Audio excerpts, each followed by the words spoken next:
গাজওয়াতুল হিন্দ কাদের বিরুদ্ধে সংঘটিত হবে?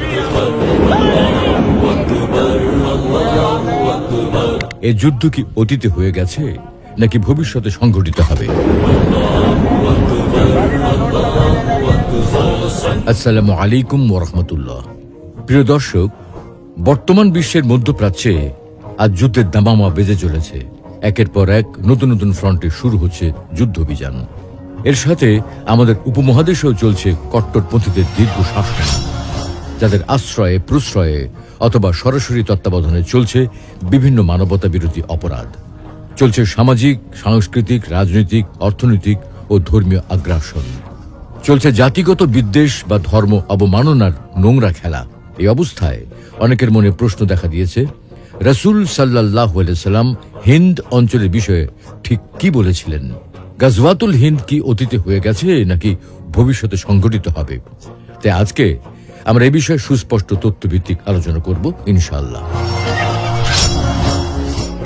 গাজওয়াতুল হিন্দ মানে কি? প্রিয় দর্শক, আরবি গাজওয়া অর্থ যুদ্ধ, আর হিন্দ বলতে সাধারণত এই উপমহাদেশকে বোঝায়। এই হিসাবে গাজওয়াতুল হিন্দ মানে পাক ভারত উপমহাদেশের যুদ্ধ। মূলত হাদিসের কয়েকটি কিতাবে হিন্দ অঞ্চলে এক রক্তক্ষয়ী যুদ্ধের ভবিষ্যৎবাণী করা হয়েছে। তাহলে এখন দেখার বিষয় হলো চারটি। হাদিসের মান, অর্থাৎ যে হাদিসে এই যুদ্ধের কথা বলা হয়েছে তার সত্যতা কতটুকু। যুদ্ধের স্থান, অর্থাৎ হিন্দ বলতে ঠিক কোন অঞ্চলকে বোঝায়, বর্তমানে কোন কোন দেশ উক্ত অঞ্চলের অন্তর্ভুক্ত। যুদ্ধের প্রতিপক্ষ, অর্থাৎ মুসলমানরা তখন কোন ধর্ম বা কোন জাতির বিরুদ্ধে যুদ্ধ করবে। সবশেষে হচ্ছে সময়কাল, অর্থাৎ কোন সময় এই যুদ্ধ সংঘটিত হওয়ার কথা বলা হয়েছে, তা কি পার হয়ে গেছে নাকি ভবিষ্যৎ আগমন করবে। হাদিসের মান, আমরা প্রথমত এই সংক্রান্ত হাদিস উল্লেখ করব, এরপর এর বিশুদ্ধতা ও গ্রহণযোগ্যতার অবস্থা নিয়ে আলোচনা করব। এ বিষয়ে মূলত দুইজন সাহাবীর সূত্রে হাদিসের বর্ণনা পাওয়া যায়। একটি হলো সাওবান রাদিয়াল্লাহু তাআলা আনহুর বর্ণনা, আর আরেকটি হলো আবু হুরায়রা রাদিয়াল্লাহু তাআলা আনহুর বর্ণনা। সাওবান রাদিয়াল্লাহু তাআলা আনহুর বর্ণনা হচ্ছে, রাসূলুল্লাহ সাল্লাল্লাহু আলাইহি ওয়াসাল্লাম বলেন, আমার উম্মতের মধ্যে হতে দুটি দলকে আল্লাহ তাআলা জাহান্নাম থেকে নিরাপত্তা দিয়েছেন। একটি হলো যারা হিন্দে যুদ্ধ করবে, আর দ্বিতীয় হলো যারা ঈসা ইবনে মারইয়ামের সঙ্গে মিলে যুদ্ধ করবে। মান, এই হাদিসটি সহিহ বা শুদ্ধ। আবু হুরায়রা রাদিয়াল্লাহু তাআলা আনহুর বর্ণনা, তিনি বলেন, রাসূলুল্লাহ সাল্লাল্লাহু আলাইহি ওয়াসাল্লাম আমাদেরকে হিন্দের যুদ্ধ সম্পর্কে প্রতিশ্রুতি দিয়েছেন, যদি আমি সেই যুদ্ধ পেয়ে যাই তাহলে আমি আমার জানমাল সবকিছু তাতে ব্যয় করব। এতে যদি আমি শাহাদাত বরণ করি তাহলে আমি হব সর্বশ্রেষ্ঠ শহীদ, আর যদি গাজী হয়ে ফিরে আসি তাহলে আমি হব জাহান্নামের আগুন থেকে মুক্তিপ্রাপ্ত আবু হুরায়রা।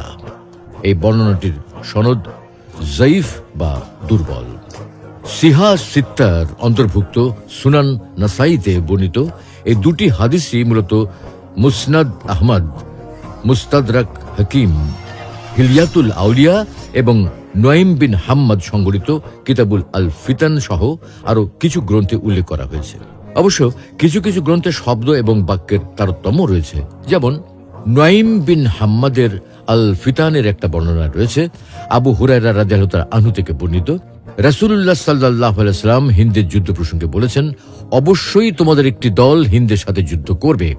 আল্লাহ সেই দলের যোদ্ধাদের সফলতা দান করবেন এবং তারা হিন্দের রাষ্ট্রপ্রধানদের শিকল বা বেড়ি দিয়ে টেনে আনবে। আল্লাহ তাআলা সেই দলের যোদ্ধাদের ক্ষমা করে দেবেন। অতঃপর মুসলিমরা যুদ্ধ থেকে ফিরে এসে ঈসা ইবনে মারইয়ামকে সিরিয়ায় পেয়ে যাবে। আবু হুরায়রা রাদিয়াল্লাহু তাআলা আনহু আরো বলেন, আমি যদি সেই যুদ্ধে অংশগ্রহণের সুযোগ পাই তাহলে আমার নতুন পুরাতন সব সম্পদ বিক্রি করে দেব এবং এতে অংশগ্রহণ করব। এরপরে যখন আল্লাহ তাআলা আমাদের বিজয় দান করবেন এবং আমরা যুদ্ধ থেকে ফিরে আসব, তখন আমি হব জাহান্নামের আগুন হতে মুক্তিপ্রাপ্ত আবু হুরায়রা, যে কিনা শামে গিয়ে ঈসা ইবনে মারইয়ামের সাথে মিলিত হবে। হে আল্লাহর রাসূল, আমার খুব ইচ্ছে হয় আমি ঈসা আলাইহিস সালামের কাছে গিয়ে বলবো যে আমি আপনার সংস্রবপ্রাপ্ত একজন সাহাবী। তিনি বলেন, এতে রাসূলুল্লাহ সাল্লাল্লাহু আলাইহি ওয়াসাল্লাম মুচকি মুচকি হাসতে লাগলেন এবং বললেন, সেই যুদ্ধ তো অনেক দেরি। সনদ সূত্রে এই বর্ণনাটি জয়ীফ বা দুর্বল। নুয়াইম বিন হাম্মাদ কৃত আল ফিতানের আরো একটা বর্ণনা আরতাত রহমতুল্লাহ আলাইহি থেকে বর্ণিত, তিনি বলেন যে ইয়ামানি খলিফার নেতৃত্বে ইস্তাম্বুল ও রোম বিজয় হবে, তার সময় দাজ্জাল আত্মপ্রকাশ করবে। তার যুগে ঈসা ইবনে মারিয়াম আলাইহিস সালাম অবতরণ করবেন এবং তার নেতৃত্বেই হিন্দের যুদ্ধ সংগঠিত হবে। তিনি হবেন হাশিমি বংশের লোক। গাজওয়াতুল হিন্দ বলতে ওই যুদ্ধ উদ্দেশ্যে যে ব্যাপারে আবু হুরায়রা রাদিয়াল্লাহু আনহু বর্ণনা করেছেন, এটি সরাসরি রাসূল সাল্লাল্লাহু আলাইহি ওয়াসাল্লামের বাণী নয়, বরং একজন তাবেঈর বর্ণনা। এটা সনদ যায়ীফ বা দুর্বল। হাদিসগুলোর সম্মিলিত মান। গাজওয়াতুল হিন্দ সংক্রান্ত হাদিসগুলোর মধ্যে শুধুমাত্র সাওবান রাদিয়াল্লাহু আনহুর হাদিসটি সহিহ। আবু হুরায়রা রাদিয়াল্লাহু আনহু সূত্রে বর্ণিত হাদিসটি বর্ণনা সূত্রের ত্রুটির কারণে যায়ীফ বা দুর্বল। সবগুলো সনদ একসাথে করলে সম্মিলিতভাবে গাজওয়াতুল হিন্দের হাদিসকে গ্রহণযোগ্য পর্যায় বলে সাব্যস্ত করা যায়। আর এজন্যই শাইখ আলবানী রহমতুল্লাহ আলাইহি সুনানে নাসাইতে বর্ণিত সাওবান রাদিয়াল্লাহু আনহুর হাদিসটিকে সহিহ বলে নিশ্চিত করেছেন। এছাড়াও শাইখ শুআইব আর নাউত রহমতুল্লাহ আলাইহি মুসনাদ আহমদে বর্ণিত উক্ত হাদিসকে হাসান বলে অভিহিত করেছেন। হাদিস ও বর্ণনাগুলোর সারমর্ম। গাজওয়াতুল হিন্দ সংক্রান্ত হাদিস ও বর্ণনাগুলো থেকে আমরা যে বিষয়গুলো জানতে পারি তা হলো, গাজওয়াতুল হিন্দ রাসূল সাল্লাল্লাহু আলাইহি ওয়াসাল্লাম কর্তৃক প্রতিশ্রুত একটি যুদ্ধের ভবিষ্যৎবাণী। যুদ্ধটি হবে হিন্দ অঞ্চলে। এই যুদ্ধে অংশগ্রহণকারীকে আল্লাহ তাআলা ক্ষমা করে দেওয়ার ঘোষণা করেছেন। এই যুদ্ধে সর্বাত্মকভাবে নিজের জানমাল সবকিছু ব্যয় করে অংশগ্রহণ করা উচিত। এই যুদ্ধের শহীদগণ হবেন শ্রেষ্ঠ শহীদদের অন্তর্গত। এই যুদ্ধে মুসলমানদের বিজয় অর্জন হবে এবং কাফেররা পরাজিত হবে। এই যুদ্ধ দাজ্জাল আবির্ভাবের পূর্বে শেষ জামানায় সংঘটিত হবে। এই যুদ্ধে অংশগ্রহণকারী গাজীগণ ঈসা আলাইহিস সালামের সাথে দাজ্জালের বিরুদ্ধে সংঘটিত যুদ্ধে শরিক হবেন। এই যুদ্ধ ইস্তাম্বুল ও রোম বিজয়ী ইয়ামানি খলিফার নেতৃত্বে পরিচালিত হবে। সুপ্রিয় দর্শক, একটা বিষয় লক্ষ্য করে দেখুন, এই হাদিসে আলোচ্য 9টি বিষয়ের উল্লেখ রয়েছে, তবে কয়েকটি বিষয়ের কোনো উল্লেখ নেই। যেমন হিন্দ বলতে ঠিক কোন অঞ্চলকে বোঝায়, ঠিক কবে বা কোন আমলে এটা সংঘটিত হবে তাও কিন্তু উল্লেখ নেই। তাছাড়া এই যুদ্ধে মুসলমানদের প্রতিপক্ষ কারা হবে, বিশেষ করে তারা কি মূর্তি পূজারী হবে কি না তা উল্লেখ করা হয়নি। অথচ যুদ্ধ কোনো ছেলে খেলা নয়, বরং যুদ্ধ হলো অত্যন্ত স্পর্শকাতর একটি বিষয়। এতে যুদ্ধ প্রস্তুতি ও শক্তি সামর্থ্যের প্রশ্ন জড়িত, সংঘাত, সহিংসতা ও স্থিতিশীলতার প্রশ্ন জড়িত, উভয় পক্ষের লক্ষ লক্ষ মানুষের জানমাল, ইজ্জত, আবরুর প্রশ্ন জড়িত। তাই এ বিষয়ে অত্যন্ত সতর্কতার সাথে পর্যালোচনা করা প্রয়োজন। হাদিসের মর্ম বোঝার জন্য প্রতিটি শব্দ ভালোভাবে বোঝা প্রয়োজন। হিন্দ বলতে কোন অঞ্চলকে বোঝায়? সুপ্রিয় দর্শক, রাসূল সাল্লাল্লাহু আলাইহি ওয়াসাল্লাম যে যুগে তার বাণীতে আল হিন্দ শব্দটি ব্যবহার করেছেন, সে যুগে এটা দ্বারা ঠিক কোন অঞ্চলকে বোঝাতো তা জানা প্রয়োজন। সে সময় মূলত আল হিন্দ দ্বারা ভৌগোলিকভাবে 2টি অঞ্চলকে নির্দেশ করা হতো। এক, ইরাকের বসরা নগরী। যেমন শেখ মশহুর হাসান শিও আল ইরাক ফি আহাদিসা ওয়া আসারিল ফিতান ওয়াল মালাহিম গ্রন্থে বলেছেন, হিন্দ বলে কখনো কখনো ইরাকের বসরা নগরীকেও বোঝানো হয়ে থাকে। 2, ভারতীয় উপমহাদেশ। ভারতীয় উপমহাদেশ হলো এশিয়ার দক্ষিণ অঞ্চলে অবস্থিত উপমহাদেশ, যা হিমালয়ের দক্ষিণে ভারতীয় টেকটনিক পাতের উপর অবস্থিত এবং দক্ষিণে ভারত মহাসাগর পর্যন্ত প্রসারিত এক সুবিশাল ভূখণ্ডের উপর বিদ্যমান। এই অঞ্চলের রাষ্ট্রগুলি হল বাংলাদেশ, ভারত, শ্রীলঙ্কা, পাকিস্তান, মালদ্বীপ, নেপাল ও ভুটান। এই দেশগুলোকে একসাথে বোঝাতে দক্ষিণ এশিয়া বলা হয়। ওলামায়ে কেরাম হাদিসে বর্ণিত আল হিন্দ বলতে এই দ্বিতীয় অর্থ তথা ভারত উপমহাদেশকেই বলা হয়েছে। তাই বলা যায় গাজওয়াতুল হিন্দ এই উপমহাদেশে সংগঠিত হবে। তবে লক্ষণীয় হলো নির্দিষ্টভাবে বর্তমান ভারত বা ইন্ডিয়াও উদ্দেশ্য নেওয়া হয়নি যুদ্ধের প্রতিপক্ষ। সুপ্রিয় দর্শক, গাজওয়াতুল হিন্দে মুসলমানরা কাদের বিরুদ্ধে যুদ্ধ করবে, উক্ত যুদ্ধে কারা হবে মুসলিমদের প্রতিপক্ষ, তা কিন্তু আলোচিত হাদিস ও বর্ণনা থেকে জানা যায় না। অবশ্য দাজ্জাল সম্পর্কিত একটি হাদিস থেকে বোঝা যায় এই যুদ্ধের প্রতিপক্ষ হবে মুশরিক, যারা আল্লাহর সাথে শিরকি করে। যেমন তাবারানী ও বাজ্জারে বর্ণিত হাদিস। সুরাইম রাহমাতুল্লাহ আলাইহি থেকে বর্ণিত, রাসূলুল্লাহ সাল্লাল্লাহু আলাইহি ওয়াসাল্লাম বলেছেন, নিঃসন্দেহে তোমরা মুশরিকদের বিরুদ্ধে যুদ্ধ করবে, এমনকি এই যুদ্ধে তোমাদের অবশিষ্টরা জর্ডান নদীর তীরে দাজ্জালের সঙ্গে যুদ্ধে লিপ্ত হবে। এর সনদ বিশুদ্ধ। এই হাদিসে একটি বিষয় বিশেষভাবে লক্ষণীয়, আর তা হলো এখানে মুশরিকদের বিরুদ্ধে যুদ্ধ করার কথা বলা হয়েছে, অর্থাৎ ব্যাপকভাবে আল্লাহর সাথে অংশীদার স্থাপনকারীদের বিরুদ্ধে যুদ্ধের কথা বলা হয়েছে। নির্দিষ্ট কোনো মুশরিক শ্রেণীর কথা বলা হয়নি, অথবা নির্দিষ্ট কোনো ধর্মের কথা বলা হয়নি যুদ্ধের সময়কাল। সুপ্রিয় দর্শক, আপনারা নিশ্চয়ই লক্ষ্য করেছেন এতক্ষণ ধরে যে কয়েকটি হাদিস ও তাবেঈর উদ্ধৃতি উল্লেখ করা হয়েছে তা থেকে বোঝা যায় এই যুদ্ধ কিয়ামতের আগে দাজ্জালের আগমনের কিছুদিন পূর্বে সংঘটিত হবে।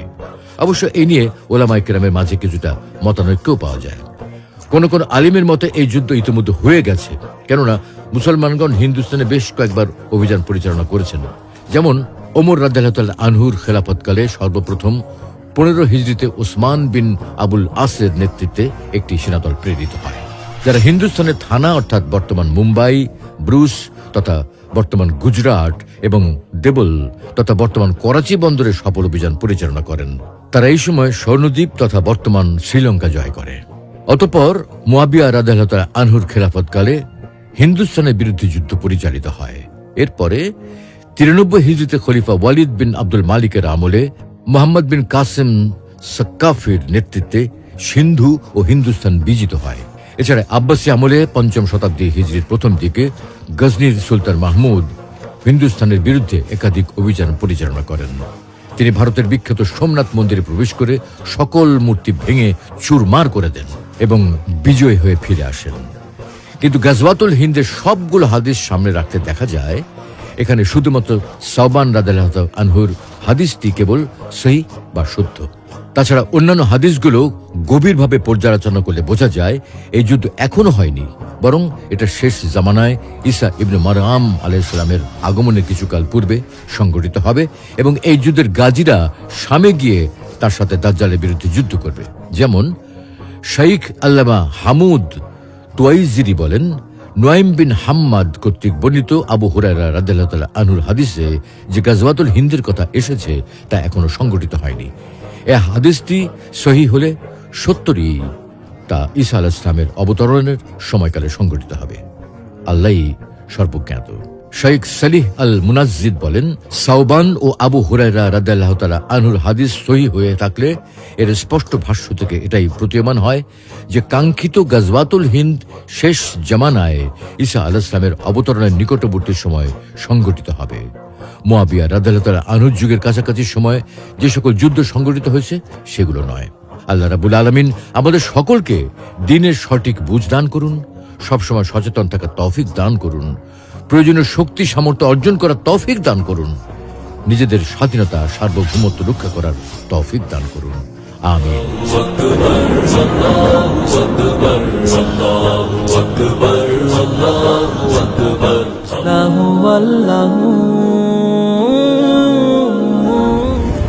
মহাবিশ্ব সৃষ্টির পূর্বে আল্লাহ কি করতেন? কবরের আযাব কি শুধু আত্মার উপরে হবে? ওগো কমলি ওয়ালা নবী সাল্লাল্লাহু আলাইহি। দোয়া কি মানুষের ভাগ্য পরিবর্তন করতে পারে? লা ইলাহা ইল্লাল্লাহ। কোরআন ও হাদিসের আলোকে জীবন গড়ুন, ইসলাম এন্ড লাইফের সাথেই থাকুন।